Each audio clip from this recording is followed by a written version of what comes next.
Hi, welcome to Real Revit, Revit for the real world. I'm your host, Tom Dorner. Let's get started with this Revit quick tip.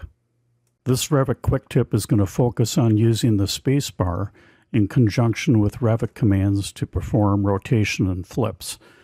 First thing I'm going to do is I'm just going to add a component, and you can see I've got this simple little family that I've created.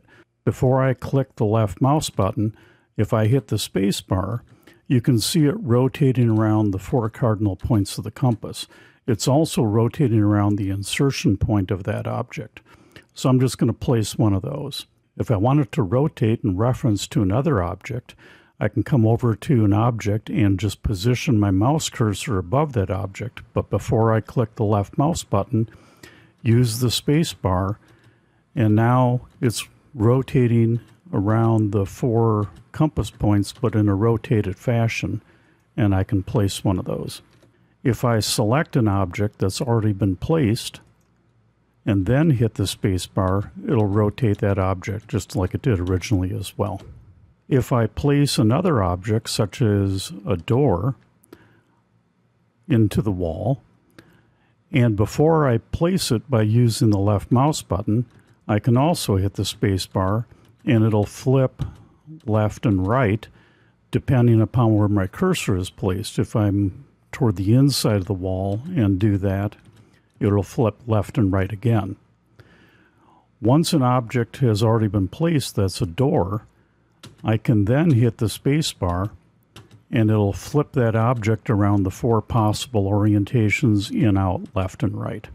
If I have windows that have been placed in a wall, and if I click on the window, the little double flipper arrow is always on the exterior side of the window. In this particular case, this window is facing the wrong direction.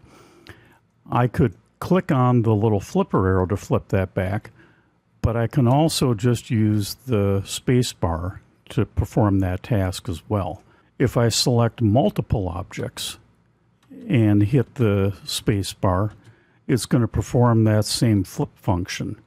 Of course, one of them is now in the incorrect position, so if we could take that and flip it to the exterior. Now if I select those objects and hit the space bar, then they're on the interior, which is incorrect, but we can just select them and flip again. So it's really just that simple. The spacebar command can also work on walls.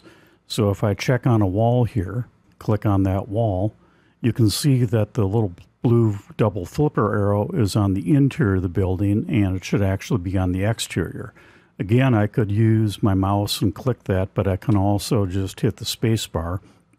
It'll flip around whatever the wall location line is. If I want to select multiple walls, one of the tips I've got is hover over a wall, hit the tab key. That will select a chain of walls or lines, and now that they're all selected, you can see that there is no flipper arrow on those individual walls, but if I press the space bar, it will flip them, and we can check by checking where the little blue flipper arrow is. It's on the exterior of the wall now, and it changed them all. I encourage you to explore what types of other objects in Revit will also respond to the spacebar command. There are many of them, and using the spacebar can save you a lot of time. I hope you found this video useful and interesting. If you did, please click on the like button, and I'd appreciate it if you would subscribe to my channel, and if you want to click on the bell button for future notifications of uploads, that would be wonderful as well.